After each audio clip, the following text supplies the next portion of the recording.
Novak, with your sort of current winning run coming to an end in Indian Wells, is there any better place to sort of start up again than Miami for you?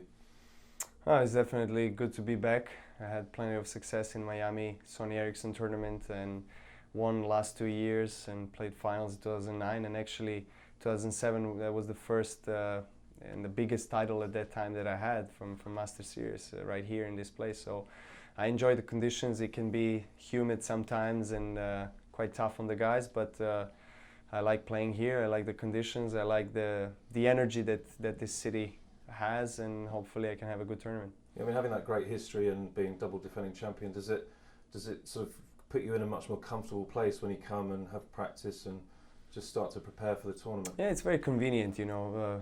The tournament is played in a venue in Key Biscayne, which is an island a little bit separated from Miami City, and you know, I've been staying here for the last few years in the hotel nearby, and it's very practical for me to come to the practice, to the match, and go back and relax, and then if I want to have some fun and see some good places, restaurants, then I go to the South Beach. So yeah, it's a lot of fun. I mean, you're seeded number one, which you would have been anyway, but from a selfish point of view, do players at the very top sort of see the fact that two big names are at the tournament as an even better opportunity to get success? Well, I mean, for me, it really doesn't change anything, to be honest. I mean, my approach is still the same. I prepared for the tournament exactly the same. Of course, Roger and Rafa are big names, and it's unfortunate for the tournament not to have them. But still, I'm sure we're going to have a lot of good players, a lot of good matches. So Miami is the last tournament in this sort of phase of the tournament, the season. We move on to clay. So if you were to look at the season from your perspective and of the tour as a whole, other players' success, what would your report be?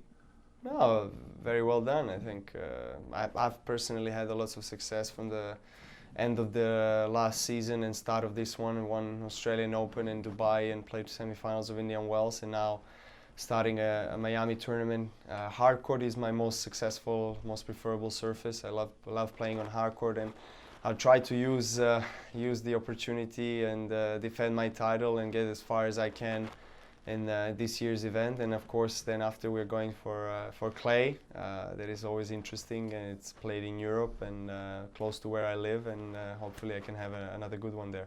And just finally, I've been sort of looking to see Del Potro sort of get to those key sort of stages of tournaments, and it looks like that's now sort of possible in the bigger tournaments. Would you say that it's good for the game that he's back at that stage? Yeah, of course. I mean, people love to see more players being at the top and being contenders for the major titles, and he has won US Open in 2009.